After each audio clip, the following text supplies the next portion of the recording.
Do you question if the Wizards would be better at dribbling the clock out if they won more often?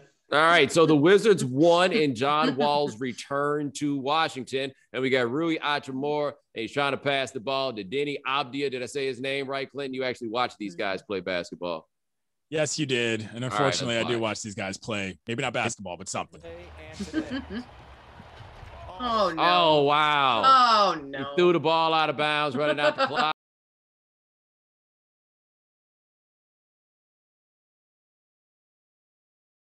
Question, but it is also deeply disrespectful. Yo, that look on Brad Beal's face right there, like, dog, are we that sorry? Y'all ain't never won nothing before in your lives. The other thing I love about this, though, is after the ball is thrown out of bounds, the Rockets are really trying to get that ball in bounds so somebody can get one more bucket before they take it to the crib. Like, the Wizards really played the pass on that one because the game was not over. Everything about this was embarrassing. It was John Wall's return to DC. It was an actual big game for the Wizards, who got to 2-0 miraculously in the last two games, and they still couldn't figure it out at the end. And Bradley Beal is still yelling at Bama's on the sideline. They cannot fix anything. This wasn't even the best highlight from this game of the lowlights from the Zards. You know what I'm saying? They got guys climbing all over the place. It was ridiculous in terms of understands and stuff. It's embarrassing, man. Favorite thing to say about the Wizards. I'm 40 years old, and the Wizards haven't won 50 games in my life. Correct. Irrelevant franchise. No questions asked. Do you question whether Adu Bedia bit his opponent? All right, we are going to Indian Super League Soccer. That is where we're going. You're going to look for someone in an orange jersey. All right. Oh, yeah, no. That's bit him. Oh, multiple times. I mean, that is like, aside from the general savagery of biting somebody, I mean, that dude all sweaty like that. I can't. Ew. And also in COVID times, seems highly unsafe. What is it about soccer and biting? I mean, I know in hockey we had the lick, and in boxing we had the ear, but like it's always the soccer players biting each other. Like, and then my guy afterwards is acting like he's got reality producers, like, oh, the cameras don't always show what really happened. This isn't The Bachelor where they're like cutting away and then putting audio over a scene that never happened. Like, it's just a shot of you biting a dude. We all saw it. In his defense, as the, I would say, foremost expert of soccer biters on this show, as a former Liverpool huge supporter and a fan of Uruguay, Luis Suarez has bitten a person on more than one occasion, but it was always an extremity, something you could really hurt. He got a little fleshy part, okay? If we had to really go full alive, if you hadn't seen the movie, you'd go for the fleshy parts. Secondarily, did you see the time and the score? That's knotted up at 2. They're in like the 97th minute. Blow the whistle, referee. Why are we doing all this with reckless fouls that late in the game? You could have avoided this. Don't bite people, kids. It's not okay. Can we go back to Sarah talking something about hockey players and licking? Like, that's a thing? Yeah. Brad Marchand. Wasn't it Marchand with the licking? Yeah. It wasn't cool. Also, did we get a close look at the sidelines? Is there any chance that Dan Campbell has taken over this team and that might explain the taking a hunk? Kneecaps. Were there any kneecaps lost in this endeavor? No further.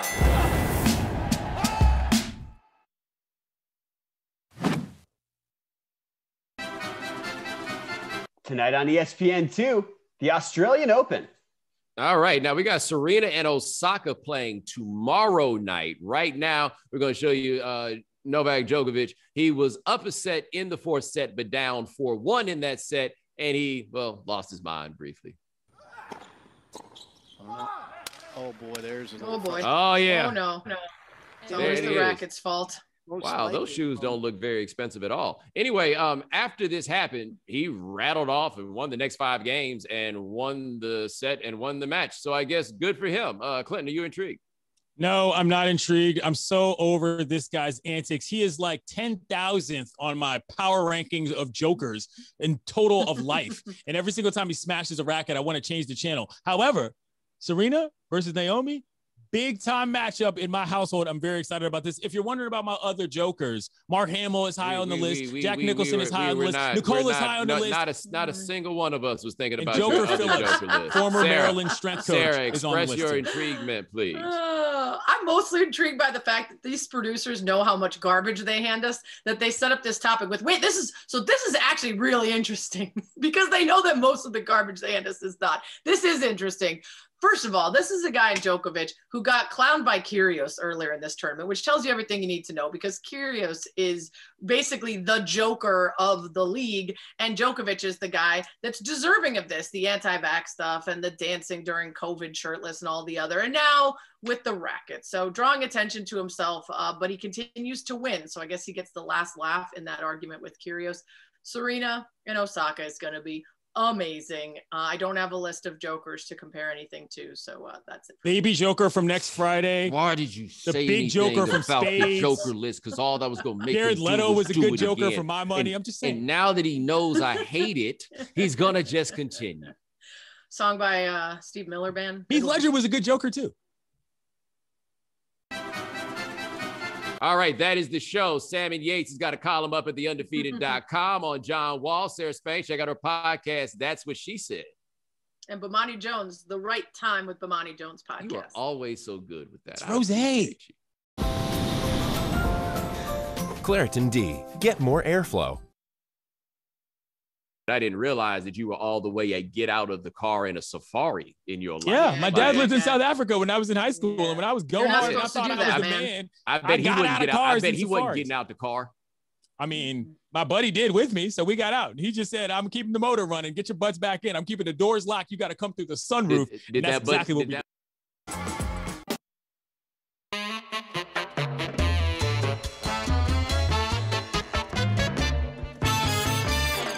All right, ladies and gentlemen, welcome to Highly Questionable. We have got Sarah Spain, we got Salmon Clinton Yates, and we have all kinds of exciting sports. Rosé. Is Draymond right that players are treated unfairly if they demand a trade? All right, the Warriors beat the brakes off the Cavs last night. Andre Drummond did not play for the Cavs because the Cavs have decided they want to trade him so they can get their young guys some more minutes. As a result, healthy, capable NBA player is just going to be watching from the Oak. And that is something that Draymond Green is not here for. I would like to talk about something that's really bothering me. And it's the treatment of players in this league.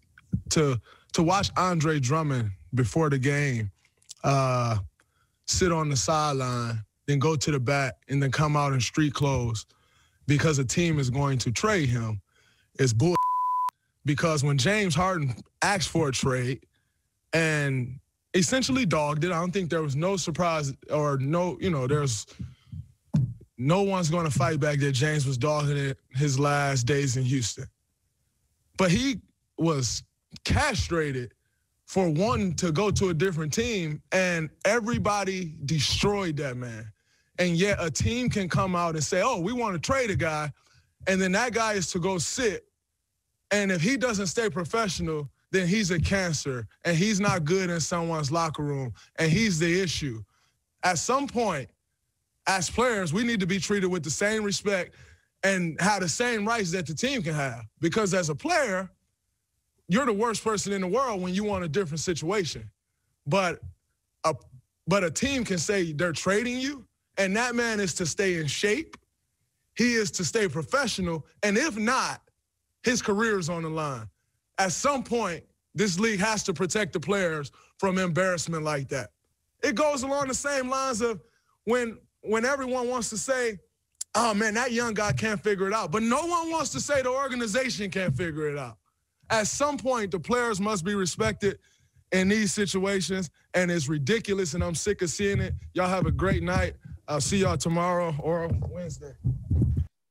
Clinton over there so excited about that because him and Draymond was wearing the same color Yeah, shirt. Anyway, now what I find to be interesting about this is a certain irony. The Rockets kept playing James Harden under those circumstances because he was too good to not play him. A big part of why the Cavs are deciding they're going to park Andre Drummond is because he's too good for them to play him, right? The name of the game is whatever the team wants to do with a player, the player then has to abide by. But we are in a position as media and observers where we could look at a team that has Andre Drummond, who is good enough to play, and then saying he's not going to play. we should be pointing at them and saying, why are you not trying to put your best foot forward, right? At some point, we can understand that teams are playing for the future, but also demand that they do right for the right now. Because the thing that Draymond said that really jumped out to me was, it ain't like Andre Drummond can show up fat after this. He's still got to be in shape. He's still got to act like he's a real live NBA player, even though the Cavs won't let him play in the real live NBA. You were halfway there, Bomani. Okay, it's not just because of the color of our shirt. I was listening to my preacher preach, and I swear by the gospel of every word he says. He even mixed in a misused word. He said castrate when he probably meant to say castigate. That's okay, and I like that. And also, let me tell you something. He mixed in a cuss word where now Draymond cussing at press conferences is garden variety stuff. He cusses like a kid that's been cussing since third grade, like myself. I love this, okay? I don't even need to get into how much I agree with him because he's exactly right. But his whole tonality makes me feel like he's much more of a leader now than he was before. Before, I kind of thought he would be popping off in parking lots here and there trying to fight people talking trash. He's got recall on things that a lot of people seem to have forgotten about. I enjoyed this very much from Draymond, never mind the veracity of his actual point, which to me is obvious. Draymond had 16 assists in the game, and then he's still feeling generous afterwards, handing out assists to the guy he's playing against. And for the most part, I agree that the rules are unfair, and they tend to favor corporations. They tend to favor owners. And it's really tough for players. But I think each individual case is different. The reason James Harden got dogged is for all the peculiarities and details of that particular situation in a way that Anthony Davis wanting out. Sure, there's some criticism, but he doesn't get treated the same way because he's not out handling himself the way Harden did. And because he also didn't create a team in his image, sign a 4-year deal, and then want out immediately after. This is the sticking point I always have.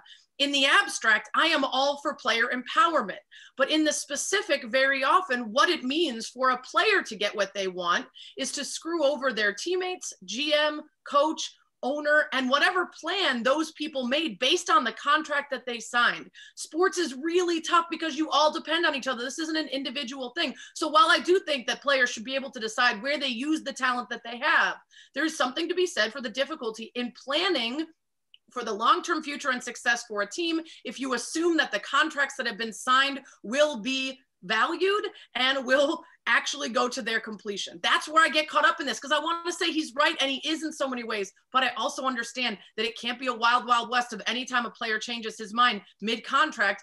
They just get their way out. And by the way, we absolutely do say that organizations don't know what they're doing all the time. We dog franchises all the time for wasting talented players. So that part... No, we dog franchises for wasting talented players, but his point about young guys, I do think is correct, that if a guy is struggling his first or second year, we are absolutely looking at the kid like you got to figure it out and not looking at the team and asking about how they teach him or how they are helping him figure it out. I think he's right about that. And where I disagree with you on Anthony Davis is go ask some people in New Orleans how they feel about Anthony Davis. He got plenty of hell from that one. And people didn't give the team nearly enough hell for the ridiculous idea that they had of, we'll just play you like 20 minutes a game because it looks bad if you don't play and you are willing to play, but we don't want you to get hurt. So we're going to put you on ice. Like that's why we are where we are with Andre Drummond. I would assume more than anything else is they want to make sure that they can trade him before he gets hurt so he doesn't get to play. How about you just hurry up and trade him if you care that much about him not getting hurt? LeBron said he could have played in the NFL in 2011. Do you think he could have walked off an NBA court and dominated in the NFL at age 26? Yes. This is why the fans say we talk about LeBron too much, because The Athletic did a story about LeBron saying that he could have played professional football, that he could have done that. He could have walked out of the NBA and gone, and during the 2012 NBA lockout, he could have been a football player. And somebody decided to write that up, even with a detail about him being in high school and his bus was surrounded by Amish fans. I do not know if they did or did not have pitchforks, because if they did, my first question would not be whether or not they are Amish. Do I think that he could actually do this? I guess. Like physically, LeBron James absolutely could play in the NFL. There is no question about that. But the one thing that we do not know that I would think would be the biggest factor, biggest question as to whether or not he could play in the league, I don't know what's going to happen to him when he takes that kidney shot. Like he took those high school kidney shots. That was one thing. I know I would not be down to take one of those kidney shots, and I'm pretty damn sure he wouldn't be down for them either. Well, for me, the question about this is not whether or not he could play. It's what position would he play? And you talk about the kidney shots. To me, LeBron's lining up, putting fingers in the dirt on the defensive line. That's where I want LeBron. Whoa. I would pay cash money to see LeBron getting after the quarterback with those long arms and that kind of reach and that kind of lateral movement. Maybe I put him at a strong safety to see him pop somebody over the middle, but I don't even care about whether or not he could do it. I'm sitting here daydreaming, thinking about fanfic of LeBron and his sack dances. Absolutely would have loved to see that. I'm now kind of bummed that we didn't. Alas. Let's keep the sacks out of our fanfics. First of all, LeBron is the tight end. Okay, that's clear. He's going to do a little bit of blocking if he could take those kidney shots. His speed, his athleticism, his reach, his size, all of that is going to make him sort of Travis Kelce-esque. Could he dominate the league?